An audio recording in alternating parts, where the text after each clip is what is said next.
सेनको gold and diamonds, ये है वो कंपनी जिसका आईपीओ कल खुलने जा रहा है और खुला रहेगा 6 जुलाई तक। 14 जुलाई को लिस्टिंग होने की संभावना है।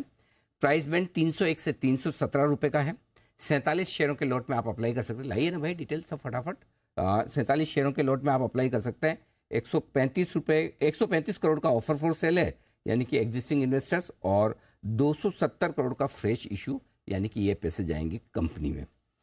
तो ये है। अच्छा, कंपनी का थोड़ा सा परिचय मैं दे दूं, बाकी का तो हम प्रमोटर से पूछेंगे। देश भर में रिटेल ज्वेलरी का कारोबार करने का रिटेल ज्वेलरी का कारोबार है। 50 से ज़्यादा साल हो गए हैं इस कारोबार में। चौथी पीढ़ी है इनके प्रमोटर्स की जो ये काम कर रही है, और उत्तरी पूर्वी भारत में सबसे बड़े ऑर्गेनाइज प्लेयर्स में से एक है ये कंपनी, और देश के 13 राज्यों में मौजूद है। ज़्यादा कामकाज पश्चिम बंगाल में है इस वक्त। दो खास मेहमान हैं हमारे साथ तैयार। कंपनी के एमडी और सीईओ सुवांकर सेन साहब हमारे साथ जुड़ रहे हैं, और कंपनी के सीएफओ संजय बंका साहब भी जुड़ रहे हैं। पहले सर आप दोनों का स्वागत है। एक बार जरा मैं एमडी साहब का परिचय दे दूं। कलकत्ता यूनिवर्सिटी से सर ने सेंट जेवियर्स कॉलेज में बैचलर्स और इकोनॉमिक्स ऑनर्स की डिग्री हासिल की है। आईएमटी गाजियाबाद से सर ने बिजनेस मैनेजमेंट में पोस्ट ग्रेजुएशन डिप्लोमा किया है। 2005 से कंपनी के साथ हैं। ज्वेलरी इंडस्ट्री का 17 साल से ज़्यादा अनुभव है सुवांकर सेन साहब का। और संजय बंका साहब 2020 से कंपनी के साथ में हैं। सीए हैं, सीएस हैं, 2 बड़ी बड़ी डिग्री लेकर बैठे हैं। ऑल इंडिया मैनेजमेंट के एसोसिएशन के मेंबर भी हैं, और यही नहीं, हिंदुस्तान के बाहर की भी डिग्री है आपके पास। यूनाइटेड किंगडम से भी चार्टर्ड इंस्टीट्यूट ऑफ सिक्योरिटीज और इन्वेस्टमेंट्स की भी आपकी मेंबरशिप है, और आपने भी कोलकाता यूनिवर्सिटी के सेंट जेवियर्स कॉलेज। बंका साहब, ये सारे कोलकाता के ब्राइट स्टूडेंट सेंट जेवियर्स से ही निकलते हैं क्या वहाँ से? Yes sir. देखिए, सेंट जेवियर्स कॉलेज अभी अब की बार की रैंकिंग में टॉप इंडिया की टॉप 2 रैंकिंग में आई है। और ये संजोग सर ने मुझे चुना है, ये मेरे लिए एक बड़ा क्या सेवा करने का मौका दिया सर ने मुझे, बहुत ही और मैं बहुत खुश हूँ। Wonderful sir. तो दोनों ही सेंट जेवियर्स के स्टूडेंट्स हैं जो कमाल कर रहे हैं। देखिए सुवांकर सेन साहब, शुरुआत आपसे करना सर, जरा समझाएं। वैसे तो नाम से समझ में आ रहा है कि आप गोल्ड ज्वेलरी का बिजनेस करते हैं, क्या खास बात है आपकी कंपनी में, ये बताएं सर। देखिए, ये कंपनी जो है, जैसे आपने बता रहे थे कि इट इज ओवर 50 इयर्स जो ये कंपनी चला रहे हैं।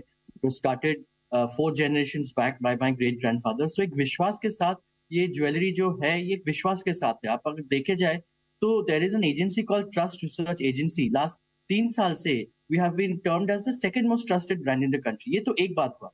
सेकंड बात हुआ कि 2007-8 में जब मैंने ज्वाइन किया था, तो ये कंपनी का साइज तब 134 करोड़ के थे। तो मैं और माय फादर, हम लोग दोनों मिलके एक एम किए कि चलो इसको 1000 करोड़ का टर्नओवर में लेके जाए। अब जब आपसे बात कर रहे हैं, लास्ट फाइनेंशियल ईयर में हम लोग 4000 crore turnover top line cross किए और 157 करोड़ का पैट किए। तो it was a 30x growth in the last 15 years.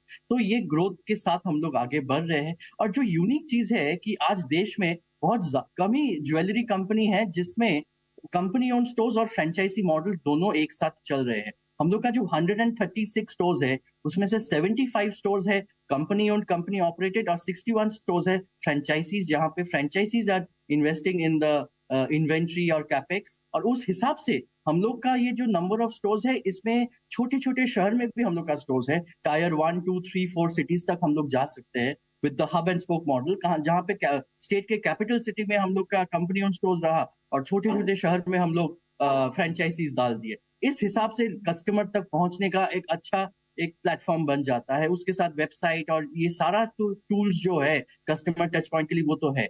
The third point, Calcutta की कारीगरी। आज हम लोग का हेड ऑफिस कलकत्ता है। सबको मालूम है जो कारीगर्स रहते हैं, वो कारीगर्स ज्यादातर आपका जो villages in and around Calcutta है, वहीं से आप बॉम्बे हो, सूरत हो, कहीं पे भी हो, वहीं पे जाते हैं। तो हम लोग सिटिंग इन कलकत्ता कारीगर्स के साथ डायरेक्टली काम कर रहे हैं। और जो ज्वेलरी बना रहे हैं, कस्टमर का जो प्रॉब्लम है कि गोल्ड का प्राइस बढ़ता गया, तो मेरे लिए क्या है, how do I buy within the budget, जो middle class, upper middle class customers हैं। तो हम लोग का कोशिश यही रहता है कि ज्वेलरी बनाए जो दिखने में फैलावट हो, वजन में कम हो, कस्टमर के विद इन द बजट हो, और उस हिसाब से हम लोग आगे बढ़ते गए। लास्ट ईयर हम लोग का डायमंड ज्वेलरी में अच्छा खासा, हम लोग लास्ट 3-4 इयर्स में डायमंड ज्वेलरी में अच्छा खासा ग्रोथ देख रहे हैं।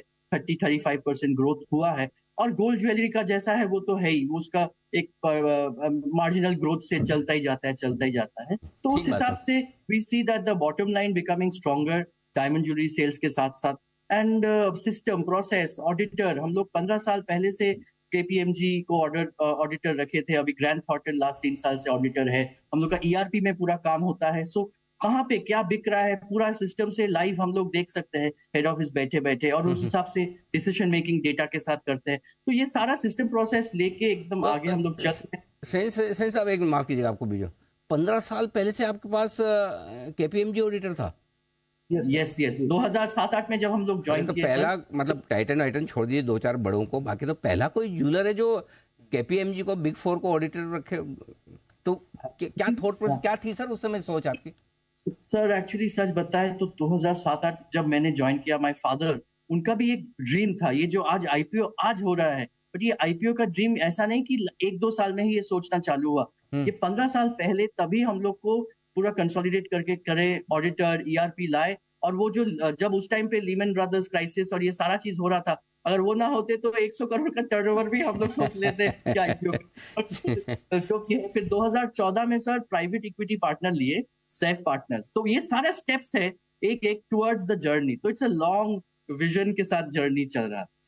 आई मीन सेफ पार्टनर जैसा एक प्राइवेट इक्विटी प्लेयर आना भी आपके जैसे बिजनेस में, क्योंकि जनरली है ना ज्वेलरी बिजनेस को वो मतलब वो कच्चे पक्के वाला बड़ा माना जाता है, तो उसमें ऐसे बड़े इन्वेस्टर आना बड़ी चीज़ है। बंका साहब, आपसे समझना ये चाहता हूँ मैं कि जो ग्रोथ रही है अब तक की कंपनी की काफ़ी इंप्रेसिव दिख रही है, मार्जिन्स अच्छे हैं, चाहे ग्रोथ लेवल पर देखें, नेट लेवल पर देखें, तो क्या वजह आप समझते हैं कि ये स्टेबल ग्रोथ आगे भी रह सकती है? इसके कोई खास रीजंस आपको जो समझ में आते हो वो जरा बताएं sir.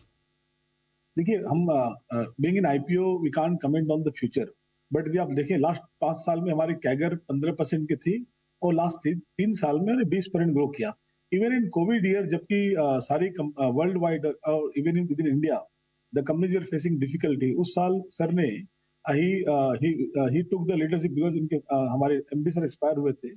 Despite all the challenges, we grew by 10% in that year from 2400 to 26, और उसके बाद में मार्च 22 में हम 33% ग्रो किए, और लास्ट ईयर 15% ग्रो किए। तो ग्रोथ जो है हमारी कंपनी का इथॉस है, जो बोलते हैं ग्रोथ इज लाइफ। तो सेनको के लिए हमें ग्रोथ इन लाइफ लेके चल रहे हैं, और हमारे जो विजन है, हमारे सारे एम्प्लॉय, सारे टीम मेंबर, हमारे फ्रेंचाइजी, हमारे कारीगर, ये हमारे DNA का पार्ट हो गया कि लगातार ग्रो करना, और यही रिफ्लेक्ट हो रहा है, और हमारे यही DNA हमें फ्यूचर ग्रोथ के लिए और मोटिवेट करेगा। हमारे बैंकिंग सिस्टम स्ट्रॉन्ग है, हमारे पास वर्किंग कैपिटल है, अच्छे बैंकर्स हैं, ये सारा इकोसिस्टम जो हमने क्रिएट किया है, स्ट्रॉन्ग ERP, ये सारे। जी सेन साहब, मुझे एक चीज बताएं, सेफ पार्टनर्स आपके जो प्राइवेट इक्विटी इन्वेस्टर हैं आपकी कंपनी में, वो लगभग कितना 19% शायद बेच रहे हैं, राइट? तो पूरा बेच रहे हैं, बाद में भी कुछ बचेगा? और साथ ही बेचने की कोई खास वजह सर? नहीं अनिल सर, वो पूरा नहीं बेच रहे हैं। उनका होल्डिंग 19% है, 19.5%, बट वो पार्शियल बेच रहे हैं, अराउंड 8-9% तक बेच रहे हैं, पार्शियल 135 करोड़ बेच रहे हैं। तो बाकी वो होल्ड करते रहेंगे। अच्छा, बाकी अराउंड 1/3 अपना वो शेयर बेच रहे हैं, because they are also seeing a huge growth story and success story in the company. हमारे एक और प्राइवेट इक्विटी पार्टनर जिन्होंने ज्वाइन किया last year, Oman SBI joint venture fund, so they also came in April 22 last year, just before filing of DRHP. So both the two private equity partners will continue in the company and part of our success journey in the future. मंगा साहब, वैसे तो मैं काफ़ी कुछ कोशिश कर रहा था आपके DRHP में पढ़ने के रिस्क फैक्टर्स क्या है जरा देखूं, ढंग ढंग के मिले नहीं सर। एक छोटा सा मिला है, तो मैंने कहा पूछ लेता हूं कि भाई आपकी वर्किंग कैपिटल रिक्वायरमेंट थोड़ी सी बढ़ रही, इन्वेंट्री मैनेजमेंट के हिसाब से मैं जो पूछना चाहता हूं, जो बोरोइंग्स है वो पिछले 2 साल में 532 करोड़ से 1177 करोड़ पहुंची है, तो ये बोरोइंग्स बढ़ने की वजह क्या है? और दूसरा है कि इसको कोई कम करने का, नीचे लाने का इरादा है तो कैसे? देखिए, मैं सर ये सोचता हूँ कि जो भी ग्रोथ ओरिएंटेड कंपनी है, ग्रोथ ओरिएंटेड कंपनी को अपनी इक्विटी और borrowing, that is how the economy works. ये कोई भी ग्रोथ ओरिएंटेड कंपनी है वो बोरोइंग करके आगे बढ़ती है। हमारा डेट इक्विटी रेशियो जो है 1:1.1 है, and that is with in the industry trend. हमारी नेटवर्क करीब 945 करोड़ की है, बोरोइंग करीब 1150 करोड़ की है, एंड हमारी की सारी borrowing is primarily for working capital. ये सारी की सारी borrowing is in the form of gold jewellery, और करीब 1877 करोड़ की हमारी इन्वेंट्री हमारे स्टोर्स में है। हमारे बोरोइंग कॉस्ट जो है, ब्लेंडेड बोरोइंग कॉस्ट, जब गोल्ड मेटल लोन लेते हैं उस पर करीब 3 to 3.5% पड़ता है हमारा, CCWCDL करीब 10%। तो ब्लेंडेड बोरोइंग कॉस्ट हमारा सिर्फ 6% का है।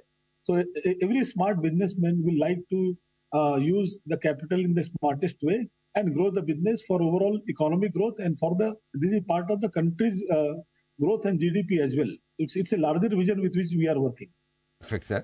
बहुत बहुत धन्यवाद बंका साहब, और बहुत बहुत धन्यवाद सेन साहब आपका भी। मैं नाम से भी समझ गया, सेनको नाम ऐसे ही लिखा है, सेन साहब की कंपनी मतलब सेनको, है ना?